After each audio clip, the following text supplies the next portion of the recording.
Until you make the unconscious conscious, it will direct your life, and you will call it fate. Carl Jung's words cut deeper than therapy. They are prophecy. Because he knew that inside every human being lies another world unseen, silent, but powerful enough to shape our destiny. Jung was not just a psychologist. He was a man who entered his own darkness and returned with a map of the soul. Carl Gustav Jung was born in 1875, in Switzerland, the son of a pastor and a mother who spoke with spirits in her dreams. As a child he was quiet, distant, haunted by strange visions. He would later write that he felt two selves living within him, one belonging to the present world, and another ancient, timeless, observing from the depths. That tension between the rationale and the mystical would define his entire life. In his early career, Jung met Sigmund Freud, the father of psychoanalysis. Their connection was electric to explorers of the mind, mapping the unseen. But where Freud saw sex as the root of all drives, Jung saw something deeper, the soul's hunger for meaning. He broke from Freud, and in that break, descended into what he called his confrontation with the unconscious.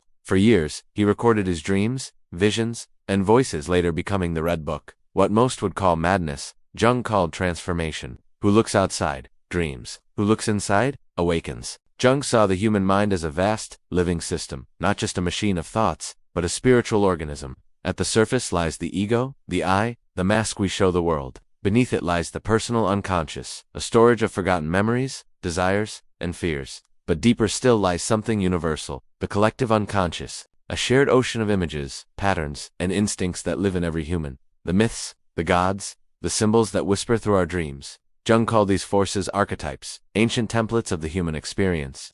The shadow, our hidden self. The anima and animus, our inner feminine and masculine. The self, the totality of who we are, conscious and unconscious, united. Jung believed that every person carries a shadow, the parts of ourselves we reject, deny, or fear. The anger we suppress, the envy we mask with politeness, the truths we bury under performance.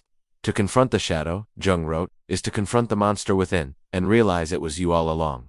He warned that ignoring the shadow makes it stronger, that evil grows when it remains unseen. But when we accept it, when we look into the darkness without judgment, it becomes energy for growth, creativity, authenticity. The shadow isn't evil, it's potential waiting to be understood. The goal of life, Jung said, is not perfection, it's wholeness. He called this process individuation, the lifelong journey of integrating the unconscious into the conscious, reconciling the opposites within us, light and dark, masculine and feminine, reason and instinct. Individuation is not becoming someone else, it's becoming what you already are. The privilege of a lifetime, Jung wrote, is to become who you truly are. It's a process that demands honesty, humility, and courage, because it asks you to see yourself completely and still choose to love what you find.